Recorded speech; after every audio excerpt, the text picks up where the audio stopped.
Welcome to another episode of Relentlessly Resilient, where real people share real-life experiences and the tools they've developed to move forward and live their best life. I'm Michelle Scharf. And I am Jennie Taylor. And Michelle, today I am so excited to have my friend Jennifer Funk with us. She is a wonderful, beautiful woman. She's the founder of the Create Hope Foundation. She's a mother of 3 beautiful girls.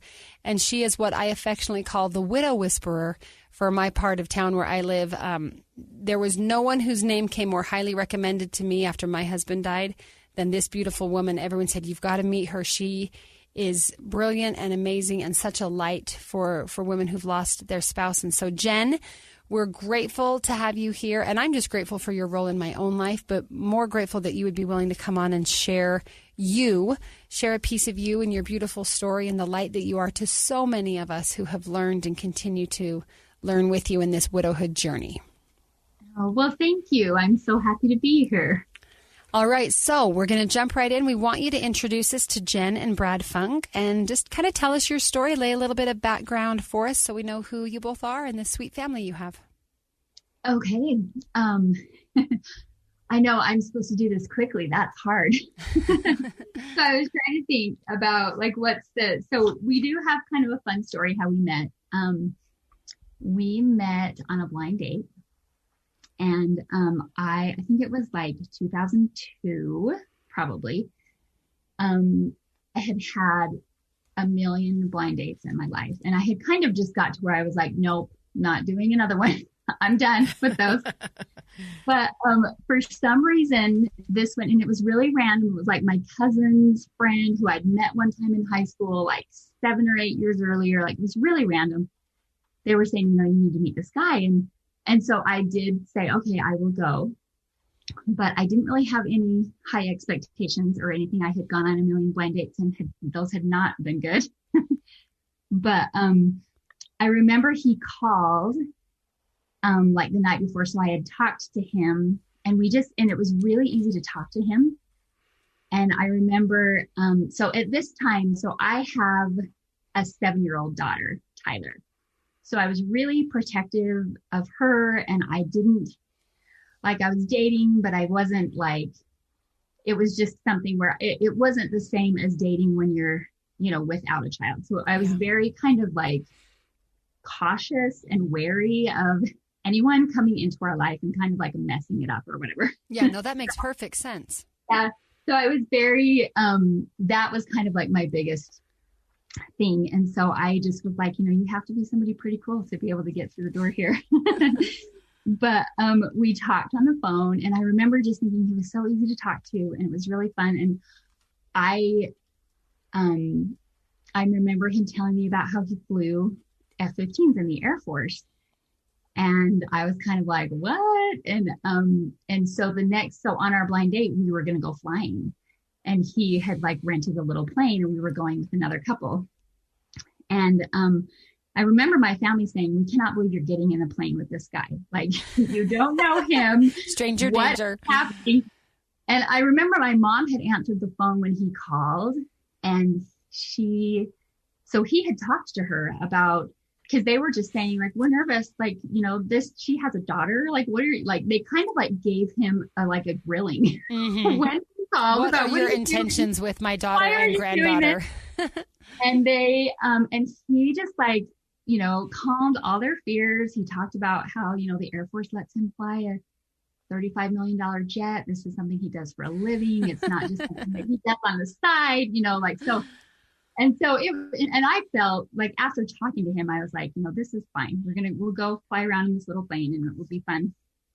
And I remember just really hoping that he was even a little bit cute, because I already felt this connection with him, and I already felt like he was really easy to talk to. That was something that was new for me. And just thinking please don't be 7 inches shorter than me. I was kind of just really hoping. So I remember driving down to meet him that day and being really excited because he's a total babe.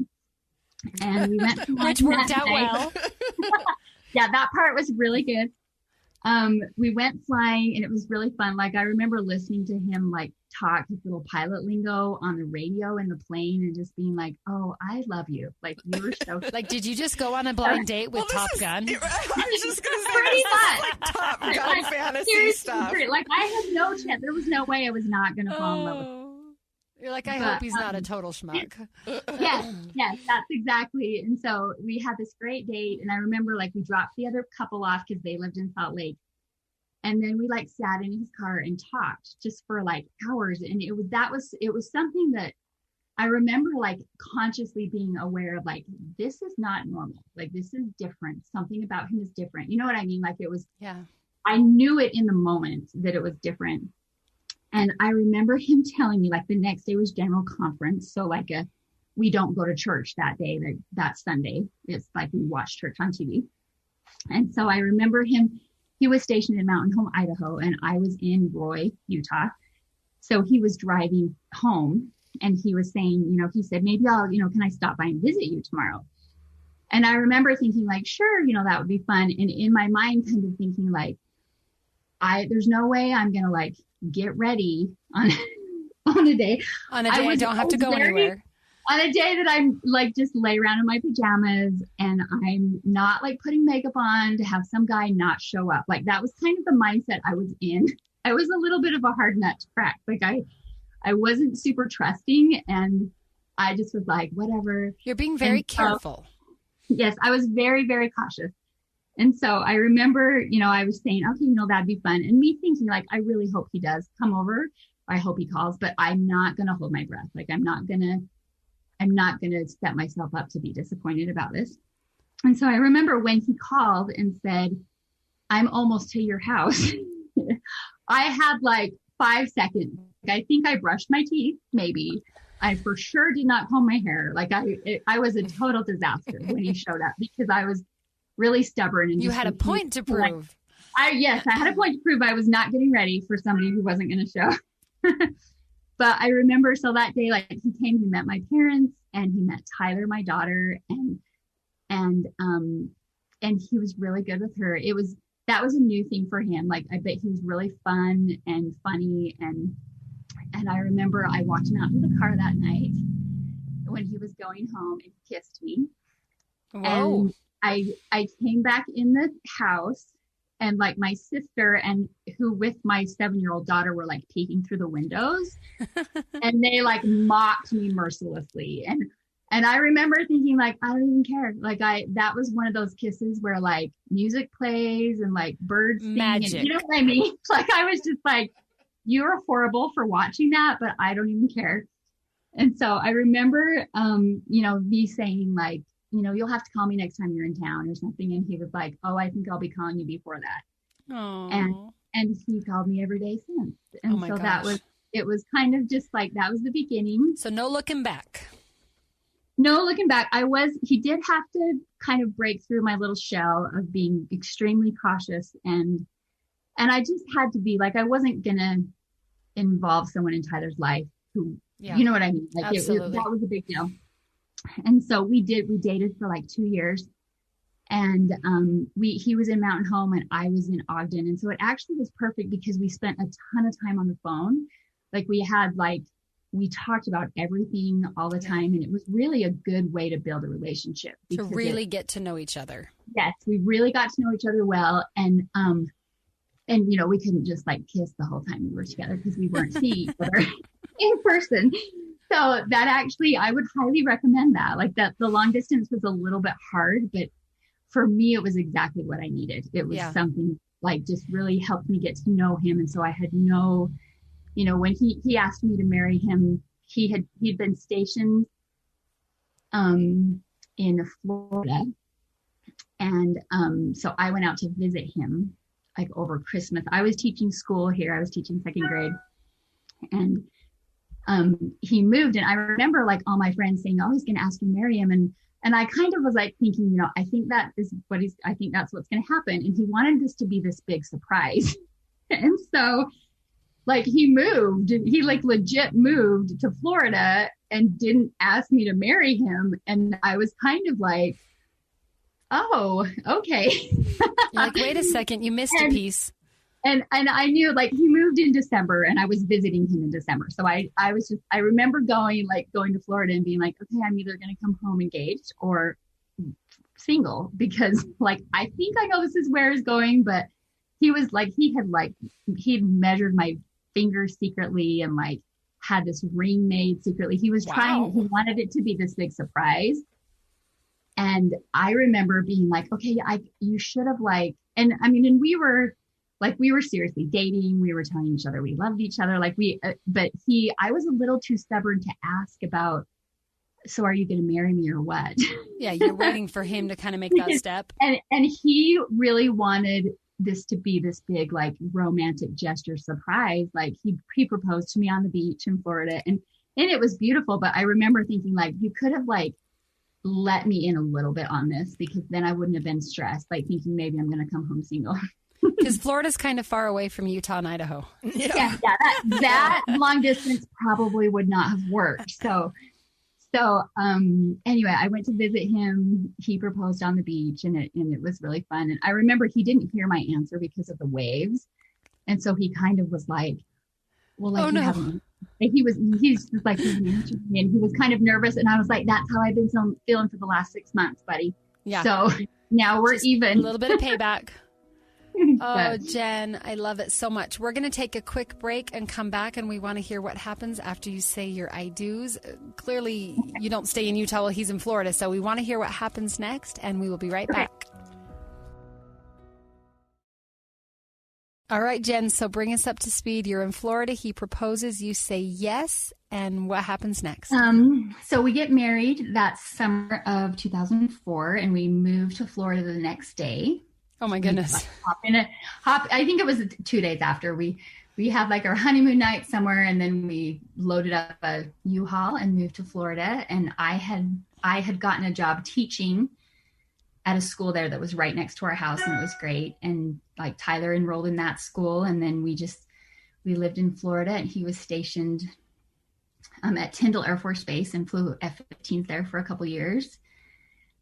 We had Sophia, who is now 15. She was born in Florida.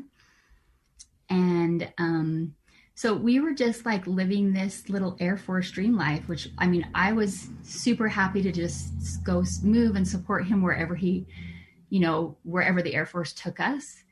And I had a job that was good to do that, because I could teach anywhere. Yeah. And we got stationed in Texas a couple years later. So we were at Shepherd Air Force Base in Texas. And Addie, our youngest, was born there. She was born in October of 2007. And we just were, living this little happy life until May 1st. May 1st, 2008? May 1st, 2008. Okay, walk us through that day if you can, Jen. I was making pancakes for Sophie and Addie. Tyler was at school. She was a 6th grader. She was a 7th grader. Sorry. She was a 7th grader. She was already at school. Brad was flying earlies that morning, and so he had gone to work at like 4:30 in the morning. The pilots, their schedules changes. They either fly lates or earlies or whatever. So he was on early, so he had gone in early that day. And my doorbell rang, and I remember it was about 9 or 9:30. And I remember like picking up Sophie and carrying her to the door with me. And kind of like I could see through the windows, and I could see like people lined up at my door. Like there wasn't just one person there.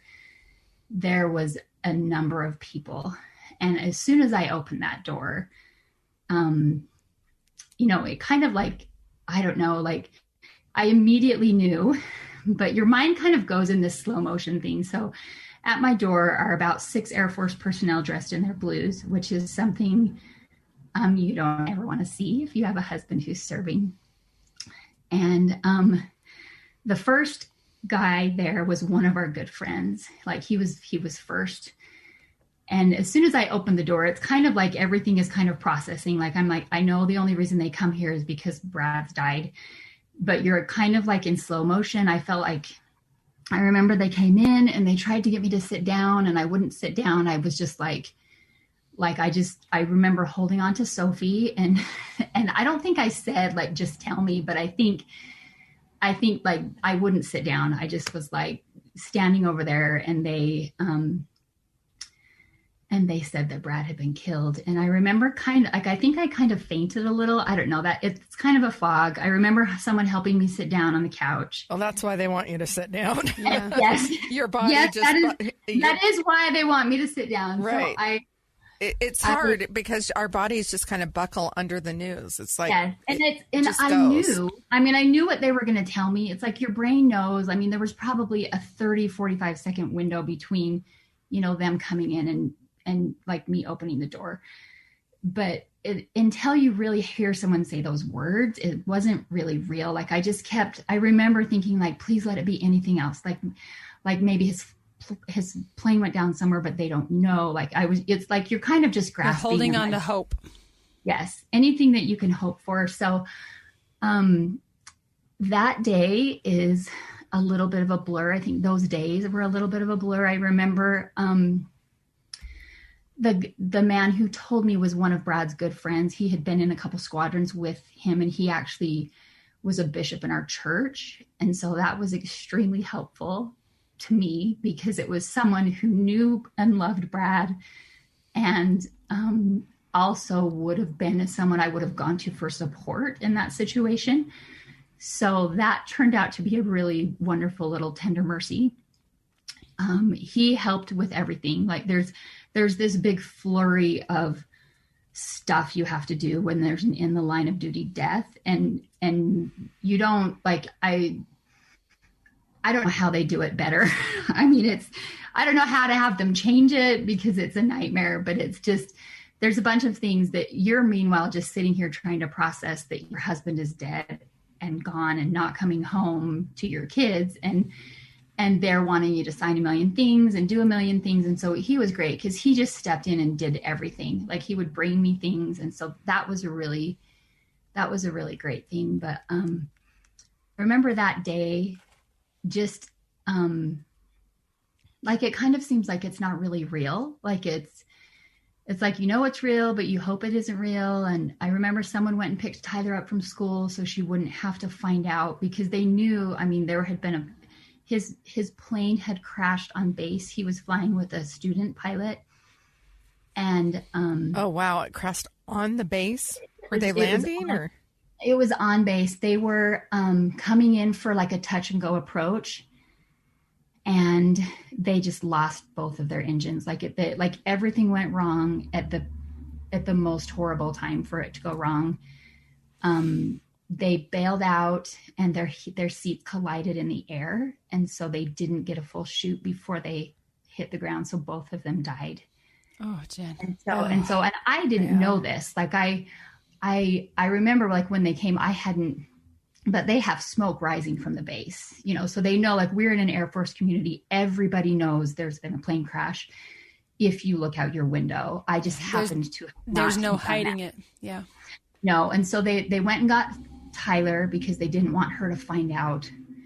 And I found out later, I mean, there's a bunch of protocol. They take all their phones away. They do certain things on base so people aren't telling everyone, sharing things they shouldn't do, share. And they want it to be done in a certain way. But it was definitely, I mean, it's kind of hard to put into words. Like Yeah, there are not words. I'm sitting here just envisioning this. Tell us how old the girls were then. You said Ty was in seventh grade. So Ty was in 7th grade. She was 13. Sophie was 2.5. And my baby was 6 months old. And how many years ago was this now, Jen? In May, it will be 13, which is wow. So this is where it's been 13 years, and yet it feels like just yesterday to hear you tell it. It's not a place I visit often. I don't visit that day often, but it's like time is weird. When I go back to that place, it seems like it's yesterday. And then And then I look at my girls now who are like, my baby is 13. And I think, wow, like time actually kept going. That's strange. Like that was sure rude. Really Tell us, Jen, what do the next days in Wees look like? You've made it 13 years. Walk us through the initial and the progress and the ups and the downs, if you can. I think that the initial shock was just really traumatic, and something that I think just took me a while to work through. I remember like telling Tyler and trying to tell my 2-year-old. Those things were excruciating. And but I feel like there were some tender mercies involved in that I probably don't have time to go into today. But I know that one of the things that was like, I remember I didn't really feel like alone. Like I felt like Brad was with me, but I was going through this. Like I remember looking around and thinking like, I'm going to see him. He's going to pop out, because I can feel so strongly that he's here. Like I didn't ever feel like I was left alone to do that on my own. But it was also really weird because he wasn't. It's like another dimension outside of time and space. It really is. Like it's just, I remember in those first couple of days, like one wonderful blessing was that his body wasn't burned. He had landed outside the burn circle. And so that was a blessing, because I wanted to be able to see him. And he lost a sister in a plane crash, which is insane, if you can believe that. So when he was 14, his older sister died in a plane crash. So they've lost two in their family, and he didn't get to see her, and it was really hard on him. And we had talked about that a lot. And so that was something that I remember asking them that first day and saying, am I going to get to see him? Did he get burned? And they can't tell you anything at the beginning.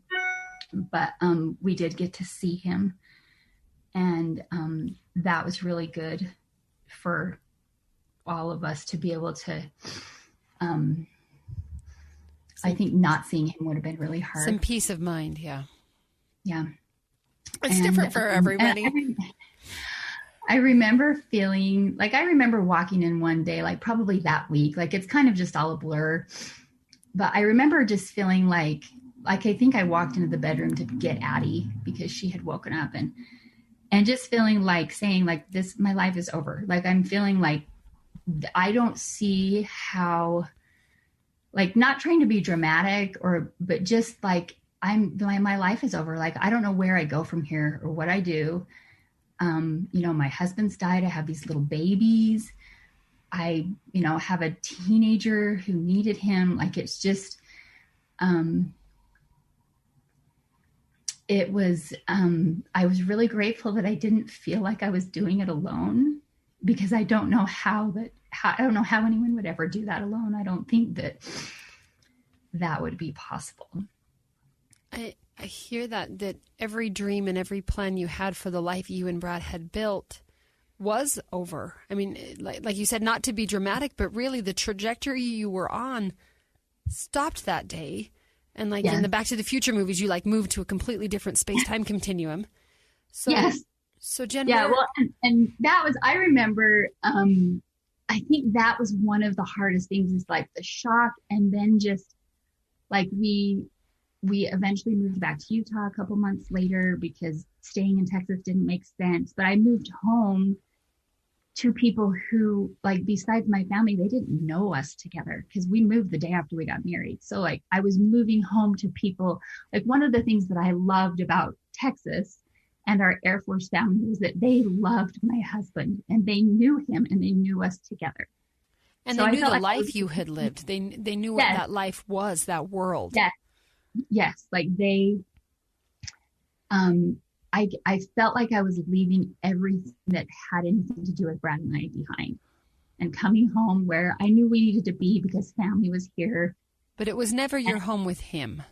No, it was never my home with Brad. And that's got to be just so hard. It was like I wanted to go around and like explain to people like like, you don't understand this because you didn't know him. Like, if you knew him, you would realize like the magnitude of this loss. You didn't. So like that was kind of a lonely feeling. Like I remember thinking, I'm going to need lots of help with just being okay leaving like our home. Like I wanted to just pick up our little home and move it here because it was filled with all these memories. Jen, we need to take a break, but when we come back, I want to talk to you more about this process of grief that you went to and how you're helping others today. We are, we do this podcast. We are in widow groups. You're working with people through your foundation.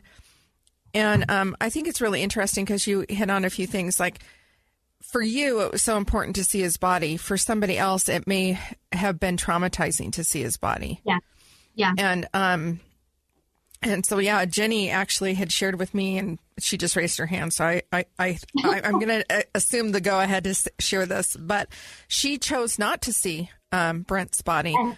And that's okay. And so I think when we come back, I'd love to hear more about this process, what you went through, and then talk a little bit about what you've noticed since becoming a widower and how to help those that find themselves in these situations. We'll be right back. And we're back. Wow. I can't even imagine. You're going about your day. He's on a training run. There's no way in your mind that you worry every single day. You just can't do that. No. So you're expecting him to walk in the door. You answer the door. There's 6 gentlemen in their full uniforms, and you know that is not the door answer that you want to answer. That I have not had a military spouse. That is, to me, seems like the worst door to open. And I remember feeling like this should be like, this is like a scene from a movie. This isn't really my life. Because like you've seen those things in the movies. Yeah, absolutely. And you're like, how did I get the leading lady role in this movie? I do not remember auditioning for this, and I don't want this part. Yeah. All of a sudden, your Top Gun guy became kind of like Goose in that movie. Like, you get the notification, and it's devastating. I mean, it is absolutely, I mean, I've lost a spouse. I understand what that's like, but to open that door in my mind, I just think, I don't know how, I think my body would explode at that point. Like you just know without. Probably why it's not super clear. I don't really. Right. It's all a blur. Exactly. Yeah. It's just intense. It's an intense thought to think about. And, we have people out there serving our country and serving the American people all the time. And we don't really actually hear very many of these stories, and we don't really understand the impact of the lives when these things happen. We don't know their families. We don't know their life situation. And it's easy to kind of just think that he was a young single guy and that there's not a young family behind him that's been impacted, Yeah. It's sad. Well, I am sorry for your loss, and I do thank you for not only his service, but your service to supporting him. Oh, thank you. It takes special people to marry those that are serving in our military. Tell me about your foundation and how you are moving this experience forward. So I think like when I look back over kind of like my grief journey, I don't know, it sounds weird to call it a journey. I don't know what else to call it. It's a journey. I don't know what else you could exactly call it. What it's I a call journey. It. Oh yeah. But it's a never-ending journey. It's something that I think one of the only things that I would change is that I would meet other widows sooner. Yeah. I didn't meet my first. I mean, I had a couple people reach out to me, and I remember just being in a place where I was like, I have family and friends who are amazing supports. I don't want to talk to some weird lady that I don't know. Like it was really overwhelming. So I did not meet anyone. And it was about 5 years out, I think, that I discovered a charity that was for military widows. And I really felt drawn to it and felt like I needed to go. And And it was something that was really life-changing for me. Like it was, we met in Seattle at a retreat. None of us had anything in common except for that we had lost husbands in the line of duty, or like they had served in the military. But it was amazing to me to see like how beautiful it is when widows get together. Like it's something that like I didn't know. I had no idea that I had this support system available to me that I hadn't been using, or these amazing women that, I mean, like it was like your immediate friends. I feel like you have this bond that like it's a sisterhood. It's a bond. It's a widow sisterhood, and it's something that like it takes like 5 seconds.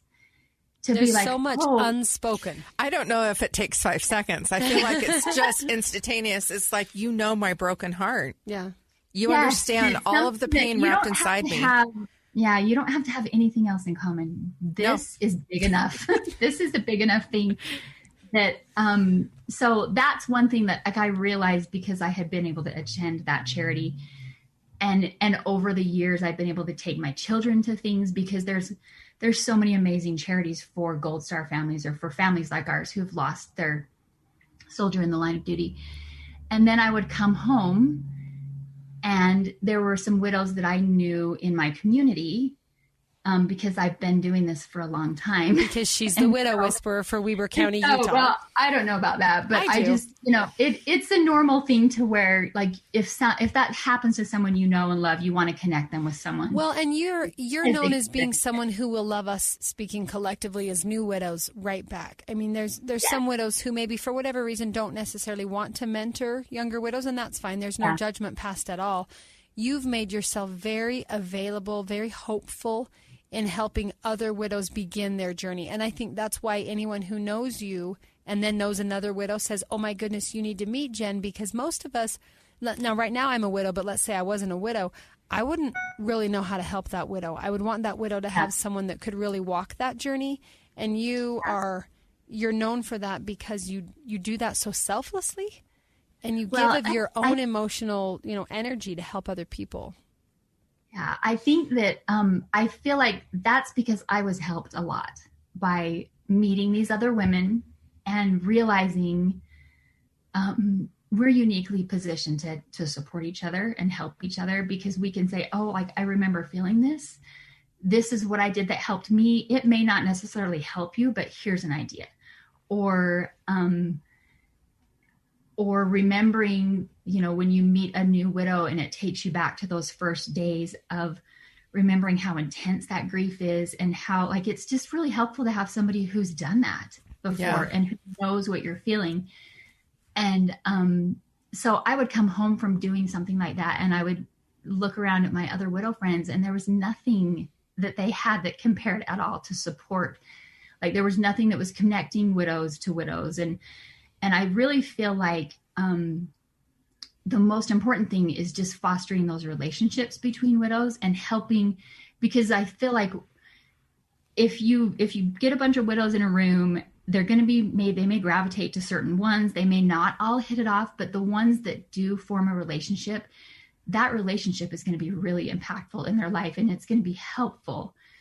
And there's really not any widows that I haven't learned from. Like I've met, hundreds of widows, and I feel like I've learned something from every one of them. And so, it's not like, one person's in charge of sharing all the knowledge. I feel like we all help each other, and it really is like a sisterhood.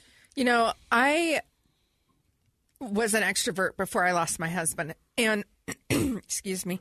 And, I lost my husband, and all of a sudden I found myself going inward, really just disconnecting from a lot of my support system, actually, which probably wasn't the safest or best. Yeah. But I ended up going internal, and I stumbled upon a group called Widows Camp. Have you heard of them? They're out in San Diego, and I think they do one in Florida. I have heard of them. They put on these big seminars. Unfortunately, my very first one was the year before COVID. I wanted to go last year, and of course it was canceled. I think it's going to be something that I participate in probably for a while. There's a lot of benefits of going there. I am so glad. I was so full of so many questions, didn't have any direction or idea, or I felt, you know what this is. I felt absolutely lost. I lost my other person. I lost the person that lost children with me, the person that knew all of the pain and all of the suffering I had been through and all of the joys and all of the champions. I lost all of that. And so half of every cell of my body was just going, I don't know what to do anymore. And I show up to that group, and it was so powerful because, you know, you meet people that have remarried. You meet people that have chosen not to remarry. You meet people that have remarried and lost one or two more spouses, which is my biggest fear in possibly thinking about it. And I know. And I'm thinking, oh, people think I'm strong? No way. I cannot imagine. I've gone out on a few dates, and I just joke with them from the beginning. It's probably too much too early on, but I say, I just have one requirement. I must be the one that dies before you. I can't do this again. I refuse to bury anyone else. Do this again. Yeah.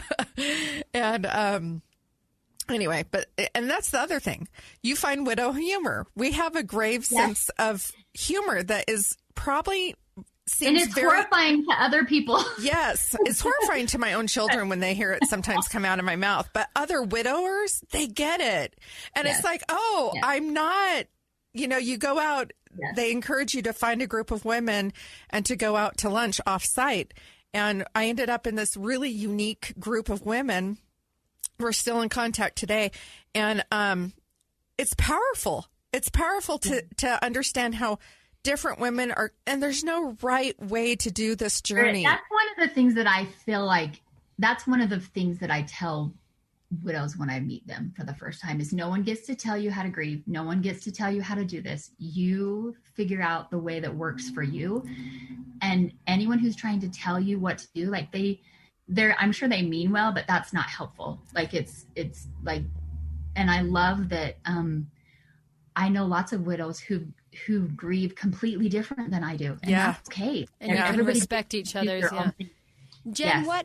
what is resilience to you? What tips, I know because you've given me these tips, what tips or ideas would you give to a new widow, or if someone's listening and knows a new widow, and what is it you hope to do with your foundation in creating hope and bringing widows together? Well, I'll answer that really quickly first. I think my goal is it's really simple. It's just create a way that widows can connect, because it's not super easy, especially if you have young children, or it's kind of weird to try to reach out randomly to widows. So if there's a way, like, so if we do retreats or we do events where we get together and then it kind of can snowball from there on its own. And so the goal for Create Hope is to get these women together in an environment where they can connect and have a real true connection. And then we can go from there, whatever they want to do with that. But meeting together in person is important. And then having a place where they can kind of get help online too. Like that's really good for people who maybe aren't ready to meet in person. Like maybe to find some resources and some connection. Yeah, and to share resources. That's another thing is I'm excited. We're building a website to share resources, because there's a lot of things out there that you just don't know. I mean, even meeting other widows and saying, hey, tell me this about Social Security. Like that's huge to somebody who doesn't know that. Right. And it's always the question. There's lots of, there's emotional help, but there's also like practical day-to-day, like living, just this is how you can do this. Yeah. And all of those things are really helpful. And there's just so much that people don't realize. Like when a person dies, their debt dies with them. And some, depending on the state in which you live in, it could be a little bit different. But I have come across widows that were like, well, I'm trying to pay off all of this debt of his first, but not, now I'm finding myself in a financial struggle or whatever. I'm like, you didn't have to pay any of that debt back. Oh, and that there's is just so the much worst. we don't know. We become a widow and there's no real handbook of widowhood. Yeah. Well, that's part of the whole reason that I'm a big proponent of financial planning, talking about estate and planning consistently throughout your marriage, even when you're young. And we should be talking about those things that, like, when you're married in this state, or if you live in this state and we're married in this state, this is the situation. This is how it works when a person passes, because there's so many expenses with death in itself. You don't need to be paying one more cent of a debt that will be cleared. And there's just so much. Like, that's, like, you don't want to have to worry about that. Yeah. When I was grateful that, like, Brad was prepared. He made me go right when we were married. We went and met with, and I remember saying, I don't want to do this because this is scary. Like, you have a scary job. I don't know that I really want to do this. And he was like, no, you need to know that if something happens to me, that this isn't something you need to worry about. Like, we're going to talk about it ahead of time. Yeah. I'm so grateful that it wasn't something I needed to worry about, because there was a whole big list of things I did need to worry about at that time. Yeah, plenty. It took something off the plate. Well, as soon as you guys started talking, I went and looked you up on social media, and I realized there's just recently, February 26th was Brad's birthday. Yes. And you posted an opportunity for people to help your Create Hope Foundation to give $48 for his 48th birthday. I already donated. Woo-hoo. I did it while I was sitting here listening and talking to you. You know what? Thank you so much. You're welcome. And that I will tell you really quickly. We before Create Hope Foundation was born, we started a thing called Operation Surf to Heal, and it was our way of kind of like reclaiming May 1st, because May 1st was we call it his angelversary. But there's nothing good about that day. Like, we're really good at celebrating birthdays, and, like, I want to celebrate his life, but on that day, that was really hard. There was nothing good about that day to me. And so it just made it a hard day for lots of years. And we started this Operation Serve to Heal. We just went around and did, like, little random acts of kindness, and just thought, and we asked people to join us. And we did it the year my daughter went on her mission, like in March. So I knew that May was going to be hard, because we were going to be missing her as well. And it was amazing that how just, like, I felt like we reclaimed that day. Like, we could say, you know what, we get to choose the way we're going to feel the rest of these May 1st. And we're going to focus on, helping someone else, serving someone else.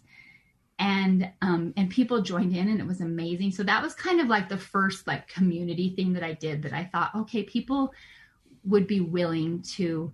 We usually do like a bake sale, but on that day, because I used to make cupcakes. She makes fabulous cupcakes. Anyway, so like a couple years ago, when I started Create Hope Foundation, on that day we had the bake sale, and everything went to Create Hope. And it was amazing how people will gather, like, they'll just, we've been really grateful for the love and support that people have shown. And so thank you so much for looking that up and for donating, because that's just, it's something that it's really meaningful, and I appreciate it. Well, I love it. I really want to support you in this in any way that I can as it grows and moves forward. I think it's such important work, and I think we have so much of it to do.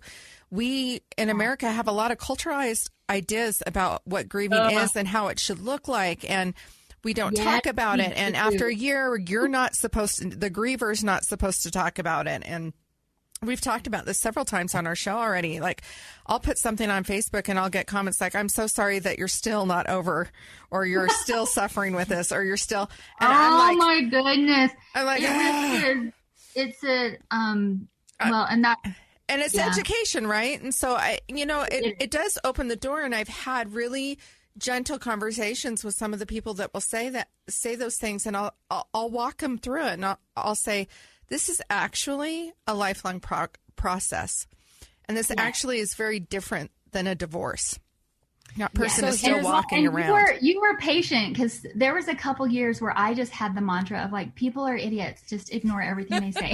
I was just going to say that's the first thing Jen taught me. If you go to Create Hope 101 and you're a brand new widow, Jen Funk will teach you that people are idiots, and she doesn't mean it to be rude. Right. And the thing is they mean well, they just don't know how to support you, and Yeah. they just are really uncomfortable with you like being sad, so they want to like fix it, and that's really unhealthy. So that it really is the thing that I tell people is I would use the word ignorant. People are ignorant because you know, ignorance is not knowing what you don't know. You really just don't. You just don't know, and it's that's been what people interesting are. They're ignorant, and so it's unfortunate that the griever is the one responsible to teach the non-grieving. But that's the situation of grief. It is. And it's interesting that, I mean, I didn't know that the only people who didn't know how to do grief were the people who had lost someone, you know, in immediate family loss. Like, those are the people that get it. They're like, oh, they didn't ever say those things. Yeah. Because you've been down that road. Like, you really have to live it. If there's really You not really any do, other which is why I kind of want to break that model through social media, through talking to people. I want to break it. I want to say, you know, it's not really actually helpful to tell me that my husband's in a better place, because I'm going to tell you that his better place is right next to me. Yes, So- we could have I could talk to you about that for 5 years. You know what I know. we need to do? We need to Let's do have a another lunch. episode of all the dumb things you shouldn't say, or the helpful way you could say something. Because Jen, like you said, people whatever mean well. he's doing on the other side is surely more important than his daughter's having an earthly memory of him. Right. Okay. Yeah. Or God has a better plan, or God has a plan in place, or whatever. And I'm like, you know, and clearly you're LDS. I am no longer practicing LDS, but I will say those are the hardest things. And it's like, actually, you don't know your faith very well. But they're so hurtful. They're so hurtful. And, you know, it's like, I think it's really important for us to say it is okay to feel pain. But in a lot of our culture, and I think especially in the Utah culture as well, we have this idea like if we're doing right, if we're righteous, if we're doing all the things that are good, we're going to be blessed. And if we're blessed, then, you know, this perfect plan must be our life's perfect plan. So we should just happily accept every horrible experience because it's actually for our good. And it's like, no, that doesn't help.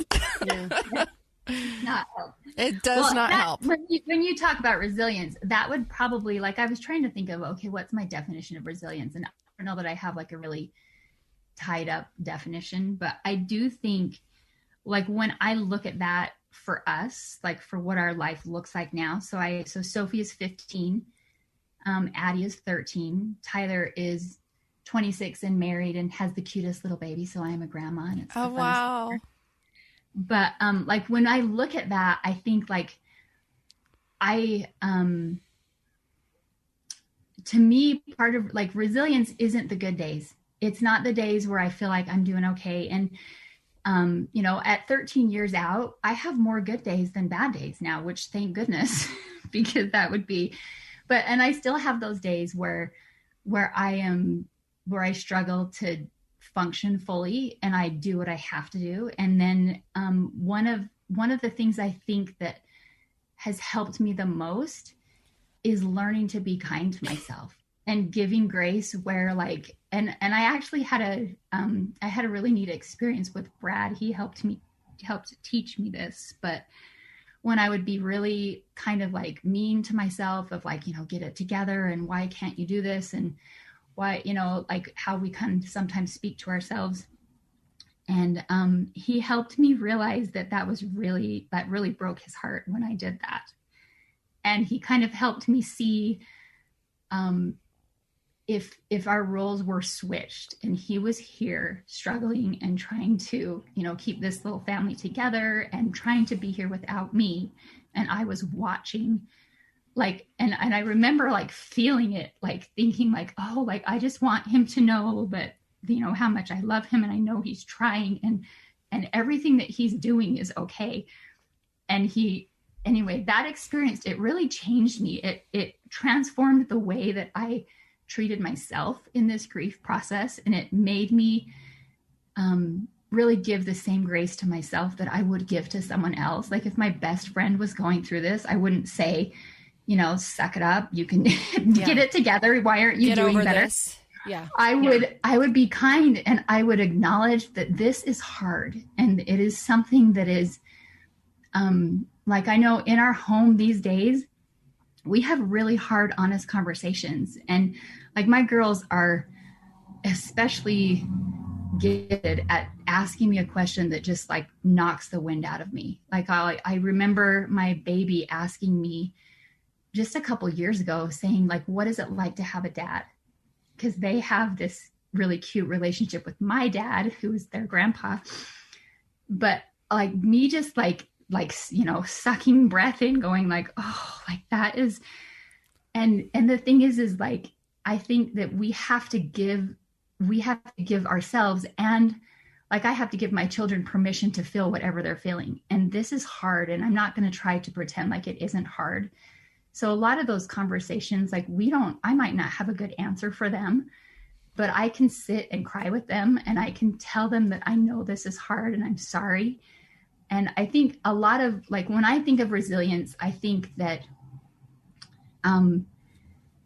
it's being honest with how hard things really are, because if we sit in the sorrow and the heartbreak and the things that are hard, it also means that we can work towards recognizing the blessings and the miracles and the joy. Like I feel like it's two sides of the same coin. Like you can't selectively numb emotions. So you can't just be like, I don't want to feel any of this. So because I think this is a bad emotion, or I don't want to feel this. So, but what that really does is means that we don't get to feel the good things either. So I know for us, resilience is sitting in that and working through it and talking about it. And then just saying, okay, we're just going to keep going. We're going to keep trying, whether that looks like, we can do this for another hour or another day or another week, like whatever feels like we can do, that's what we're going to focus on. And being really honest with how hard it really is. To me, that's what helps me be able to be real and be honest when we do have like the joy and the miracles and the blessings that we can recognize. Like it helps me be able to recognize those if I'm honest about the hard parts.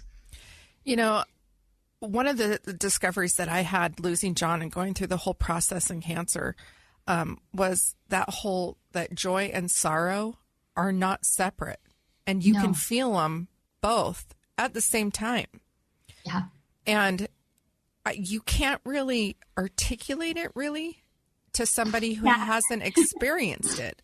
In that same way, I hear what you're saying about when we don't feel our feelings, we can't feel the joy either. So when we can't feel that emotion that is sadness and hurt and loss, then we're not going to be able to feel the joy when it also comes. Yeah. And those sometimes can be very separate feelings, but they are part of the same thing. If you shut down all of it. And so we have to walk through it. I love the fact that you shared with us that you're 13 years out and you still have bad days. I do. I hope people are hearing that. I want people to hear that message. It's 13 years out, and your daughter is saying, what's it like to have a dad?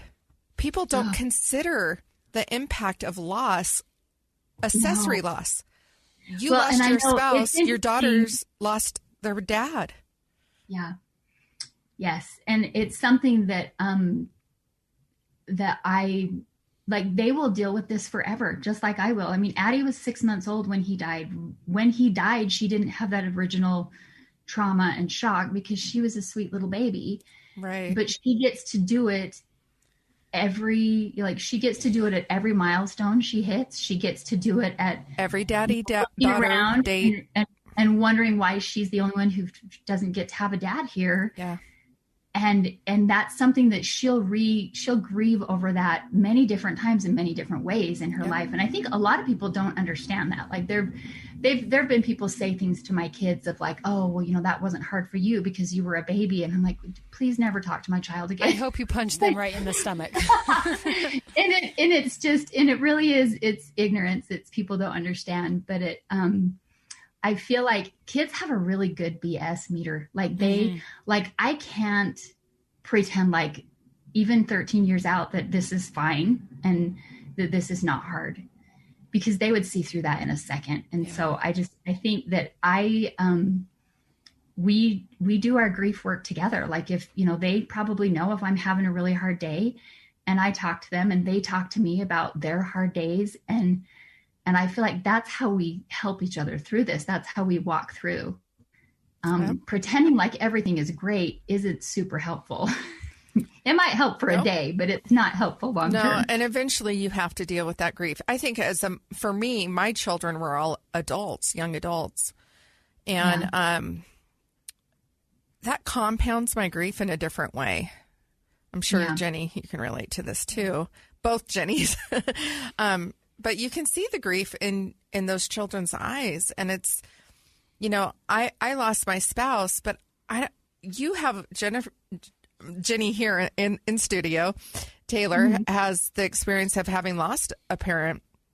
You have a little bit more compassion, probably a little bit more understanding, where I feel completely lost. The first people that I really loved that I lost were my grandparents. And they were at an old age, and they'd been telling us for 10 years I could die any day now. And plenty of warning. So it was like expected and willing. It was like that was a normal process of life. So I didn't have any experience with that, and I think that that's a hard thing for me to grasp, is how to help my adult children, because I don't know what that's like. Yeah. Well, and I think just acknowledging that we don't know what it's like, to me, that's important. Like saying, I have this experience that I have, and, you have this experience that I know is different and hard in probably lots of different ways. I think that's the first step of that is with anybody's loss, is just realizing that it's very individual.